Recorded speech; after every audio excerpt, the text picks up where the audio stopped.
Radio city podcast कथा कट्टा RJ Chaitrali सोबत. एखाद्या व्यक्तीबद्दल आपल्याला वाटणाऱ्या प्रेमभावना या वेळीच त्या व्यक्तीपर्यंत पोहोचवायला हव्यात. मग त्याचा अपेक्षित परिणाम सकारात्मक नसेल तरी चालेल, पण आपण आपलं प्रेम व्यक्त केलं एवढं समाधान तरी आपल्याला मिळतं. नाहीतर ती टोचणी आयुष्यभर टोचत राहते.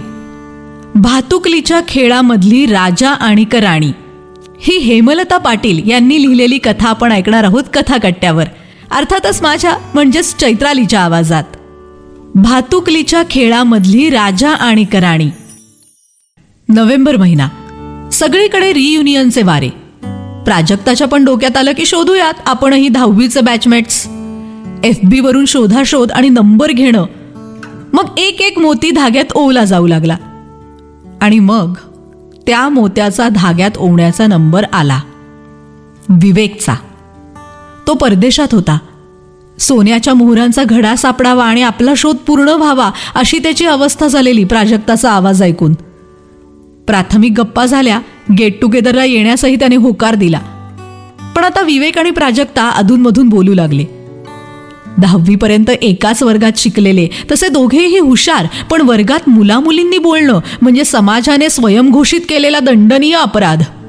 त्यामुळे कधीतरी निरागसपणे पाहणे या व्यतिरिक्त गाडी पुढे जातच नसे. हा तो काळ.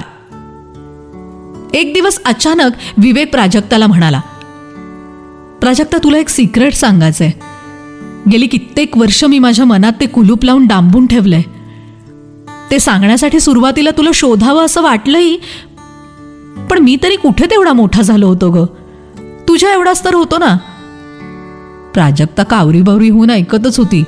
तिला वेगळीच भीती होती की हा एकतर्फी प्रेमाची बालपणीची अपूर्ण इच्छा तर बोलून दाखवणार नसेल ना. तरी मन घट्ट करून ती ऐकू लागली.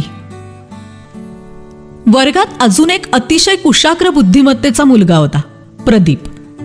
प्रदीप आणि प्राजक्ताचे कुटुंबीय दोन्ही वारकरी असल्याने ओळखीचे होते. प्रदीपचं प्राजक्ताकडे आईबाबांसोबत येणं जाणं होत असे. पण प्राजक्ता म्हणजे फक्त एक नाजूक निरागस फूल होती, जिच्या कधी लक्षातही आलं नव्हतं की एक भ्रमर आजूबाजूला गुंजाराव करतोय. एव्हाना शाळेत देखील तिने त्याला कधी तसा इशाराही दिला नव्हता. तरी पण एक दिवस प्रदीपने प्राजक्ताला एक ग्रीटिंग दिलं. Best of luck for exam Prajakta, एवढंच. त्या ग्रीटिंगवर गुलाबी रंगाच्या गुलाबाच्या फुलांचं चित्र होतं आणि निळ्या शाईतली गुलाबी अक्षरं प्राजक्ताने निळ्याच रंगात वाचली. कारण प्रदीपचे कुटुंबीय प्राजूकडे आल्यावर आम्हाला मुलगी नाही, पण तुमची प्राजूच आमची मुलगी समजतो असं ऐकतच ती मोठी झालेली. निरागस मन. प्राजूने दुसऱ्या दिवशी वहीत त्याला चिठ्ठी लिहून पाठवली. थँक्स दादा, तुला बहीण नाही, मीच आजपासून तुझी बहीण. प्रदीपला समजून चुकलं होतं की प्राजूच्या भातुकलीच्या खेळात तो पाहुणा म्हणून देखील कुठेच नव्हता आणि प्रदीपने यापुढे फक्त प्राजक्तासोबत नजरेतूनच जगण्याचं ठरवलं. काय तो त्याचा कटाक्ष असे फक्त. प्राजक्ता तर त्या कटाक्षाला सुद्धा अनभिज्ञ होती. प्रदीप मात्र भावाच्या नात्यात स्वतःला कधी पाहतही नव्हता की कधी व्यक्तही झाला नव्हता.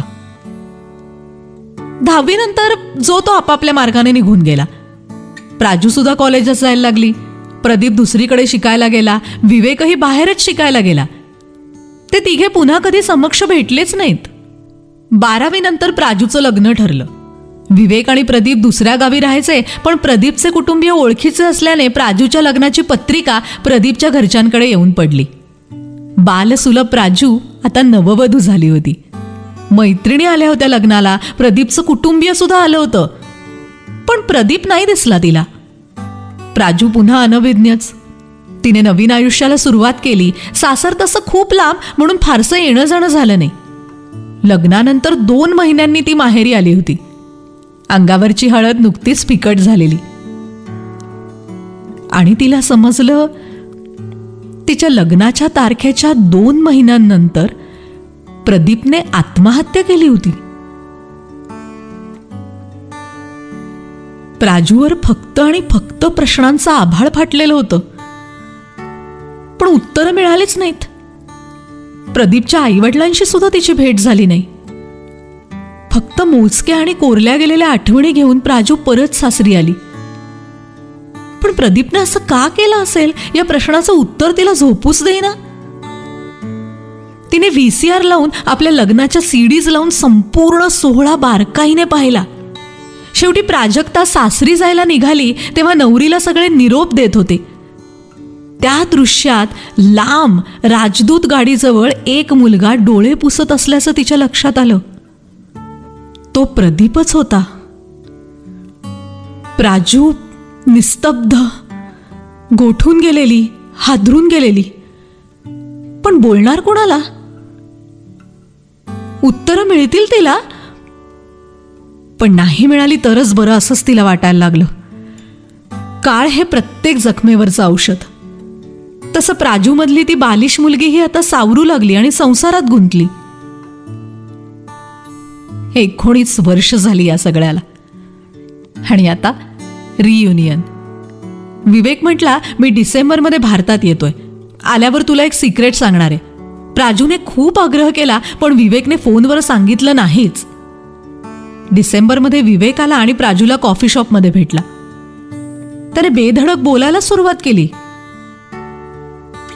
काय ग प्राजू, तू प्रदीपला भाऊ का म्हणाली होतीस?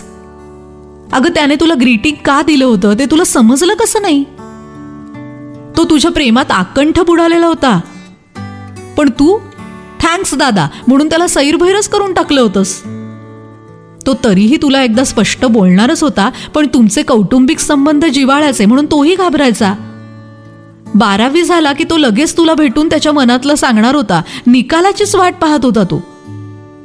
पण त्या निकाला आधीच तुझ्या लग्नाची पत्रिका त्याच्या हातात पडली. खूप रडला ग तो. या 2 वर्षात त्याने तुला खूप पत्र लिहिली होती जी तुला दिली नव्हती. तुझं लग्न झालं त्यानंतर माझं त्याचं भेटणंही खूप कमी झालं होतं. पण आत्महत्येच्या 1 आठवडा आधी त्याने ती सगळी पत्र माझ्याकडे दिली आणि म्हणाला की प्राजूला माझं भेटणं होईल की नाही माहित नाही, पण भविष्यात जेव्हा केव्हा तुला ती भेटेल तेव्हा प्लीज तिला माझं तिच्यावर प्रेम असल्याचं नक्की सांग. असं वचन त्याने माझ्याकडून घेऊन 1 आठवड्यानंतर कायमचा निघून गेला तो. प्राजू, हेच सिक्रेट तर तुला सांगायला आलोय मी आज. आज मी माझ्या मित्राला दिलेलं वचन पूर्ण केलं. गोठलेली प्राजू आता फक्त सजीव देहापुरतीच उरलेली होती. जीर्ण झालेली ती पत्र वाचत होती. काय नव्हतं त्या पत्रात? तिच्या 2 वेण्या, तिने दिलेली भाषणं, तिची चित्रकला, खो खो खेळताना तिला दुसऱ्या मुलाने आऊट करू नये म्हणून जीव मुठीत घेऊन प्राजूला आऊट करणारा प्रदीप, तिला एखादं उत्तर देता आलं नाही तर ते हळूच प्रॉम्प्ट करणारा प्रदीप, मधल्या सुट्टीत तिच्या बेंचवर जाऊन बसणारा प्रदीप, ती मॉनिटर झाली तर इतर मुलंही तिला पाहतील म्हणून ही मॉनिटर नको अशी लेखी तक्रार शिक्षकांकडे देणारा प्रदीप, तिनं पहिलं यावं म्हणून दुसरा येणारा प्रदीप. एवढंच नाही तर तेव्हा 9वी आणि 10वीच्या मुलींना वेगळ्या वर्गात नेऊन आयनच्या गोळ्या आणि इंजेक्शन दिलं जाई. वर्गात परतताना तेव्हाचा झालेला तिचा लाजरा चेहरा टिपलेला प्रदीप, प्राजूच्या घरी आल्यावर प्राजूच्या हाताने चहाचा कप घेणारा प्रदीप, तिने बहिणीचं नातं जोडल्यावर कोसळलेला प्रदीप, तरीही आशा मनात ठेवून 12वीच्या निकालाची वाट पाहणारा प्रदीप, तिच्या लग्नानंतर उद्ध्वस्त झालेला प्रदीप, आणि आता परत कधीच कुठेच दिसू भेटू न शकणारा प्रदीप प्राजूच्या डोळ्यातून ओथंबून वाहत होता. सगळी कुंपणं आणि बांध तोडून पुरासारखा तो तिच्या डोळ्यातून वाहत होता. तिच्याकडे स्पष्टपणे कधीच व्यक्त न झालेला प्रदीप आता प्राजू समोर निरंतर व्यक्त होत होता. तिच्याशी बोलू भेटू न शकलेला प्रदीप आता प्राजूच्या भातुकलीच्या खेळातला भातुकला झाला होता. आणि प्राजू त्याची पत्र वाचून भातुकलीचा अर्ध्यावर मोडलेला डाव डोळ्यात घट्ट सावरत होती. भातुकलीच्या खेळामधली राजा आणि राणी ही हेमलता पाटील यांनी लिहिलेली कथा आपण ऐकत होतो कथाकट्ट्यावर, अर्थातच माझ्या म्हणजेच चैत्रालीच्या आवाजात. रेडिओ सिटी पॉडकास्ट कथा कट्टा RJ चैत्राली सोबत.